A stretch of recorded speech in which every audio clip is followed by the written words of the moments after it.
Welcome to my channel Suhani's Home Life। আজ ক্রোশিয়া stitch সিরিজের দ্বিতীয় দিন। আজ আমি শেখাবো কি করে সিঙ্গেল ক্রোশিয়া স্টিচ বানাতে হয়।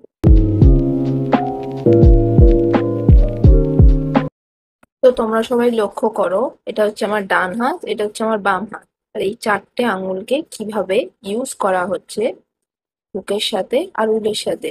আমরা বাম হাতে উল ধরবো এবং ডান হাতে ক্রোশিয়া হুকটা ধরবো। তো নিয়ে নিচ্ছি। প্রথমে বানাবো একটা স্লিপ নট, তারপরে করব 10টা ফাউন্ডেশন চেন। যারা চেন করতে জানো না তারা আমার এর আগের ভিডিওটা দেখে নিতে পারো, ওখানে কিভাবে স্লিপ স্টিচ বানায় আর কিভাবে চেন করেন সমস্ত কিছু দিয়ে দিয়েছি।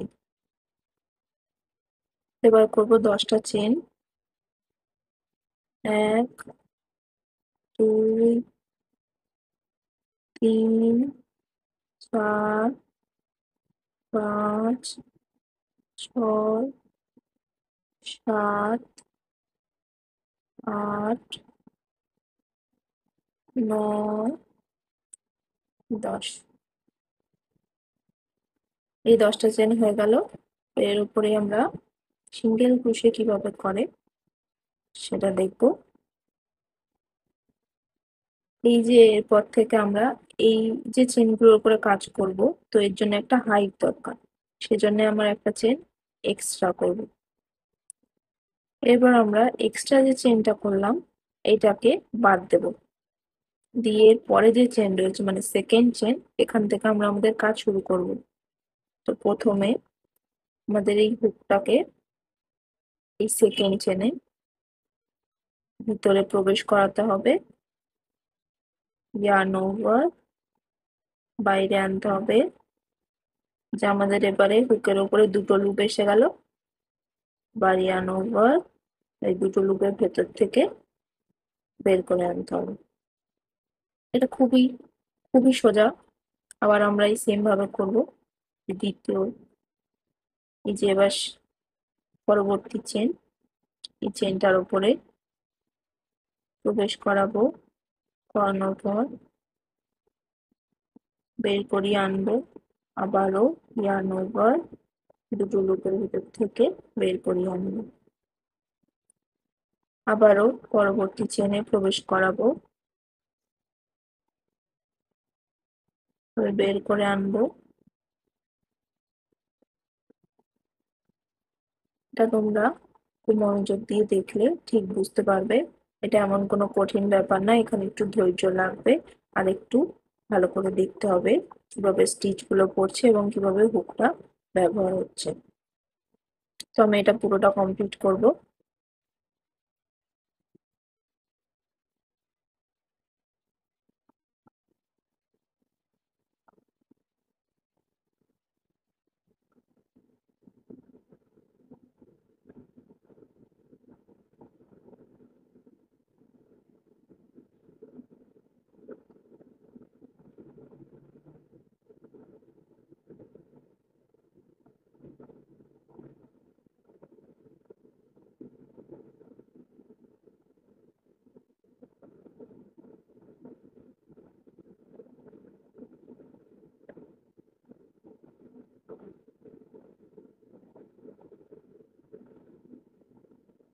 এই হয়ে গেল আমাদের প্রথম রো। এবার আমরা এই রোটার উপরে কাজ করব। আমরা এবার আমরা একটা চেন করব অবশিষ্ট, এখানেও হাইট দেওয়ার জন্য এটা ঘুরিয়ে নেব কাজটা। এবার আমরা এই প্রথম চেনটাকে স্কিপ করব, দ্বিতীয় চেনটা থেকে আবার কাজ শুরু করব। আমরা চেনের ভেতরে প্রবেশ করাবো, ইয়ার্ন ওভার বের করিয়ে আনবো, আবার ইয়ার্ন ওভার আবার নিয়ে আসবো দুটো লুপের ভেতর থেকে, ঠিক এরকম।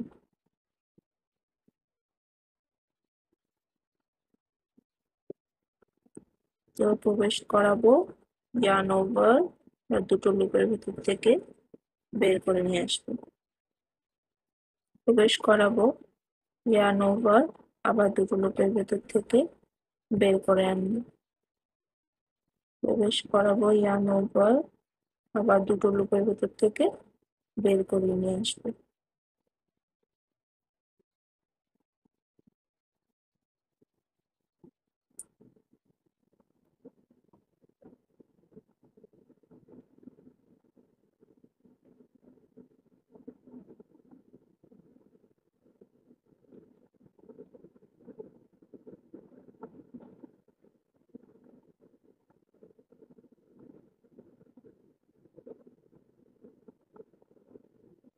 এই যে শেষ যে চেনটা, এই চেনটা কিন্তু স্কিপ করা যাবে না।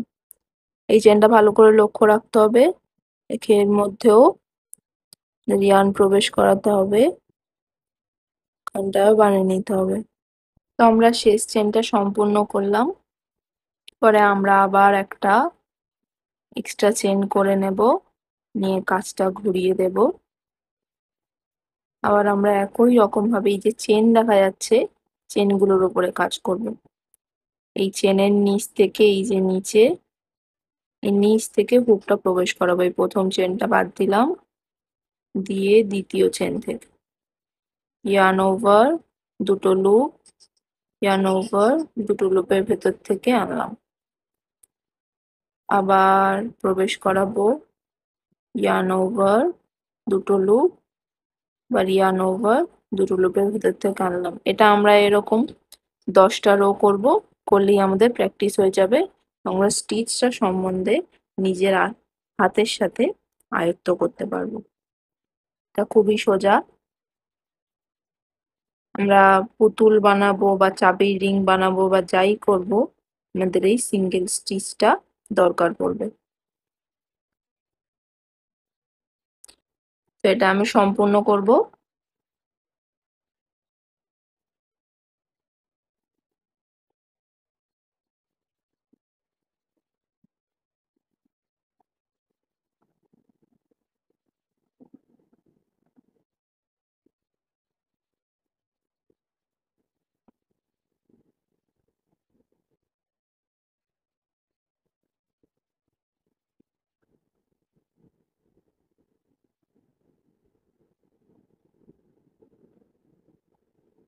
আমার এই হয়ে গেল সিঙ্গেল স্টিচ। তোমরা এখানেই থেমে থাকবে না, তোমরা এটা আরো 10টা রো প্র্যাকটিস করবে। করতে গেলে এই স্টিচটা তোমাদের আয়ত্ত হয়ে যাবে। পরবর্তীকালে যখন তোমরা কোনো প্রজেক্ট করবে, তখন তোমাদের আর করতে অসুবিধা হবে না। এরপরে আমি হাফ ডাবল ক্রোশে আর ডাবল ক্রোশের ভিডিও আনবো, দেখতে চাইলে চ্যানেলটা সাবস্ক্রাইব করে রাখবেন। তো আজকের জন্য এইটুকুই, আবার একটা নতুন ভিডিও নিয়ে তোমাদের সাথে হাজির হব। সবাই ভালো থাকবেন, সুস্থ থাকবেন।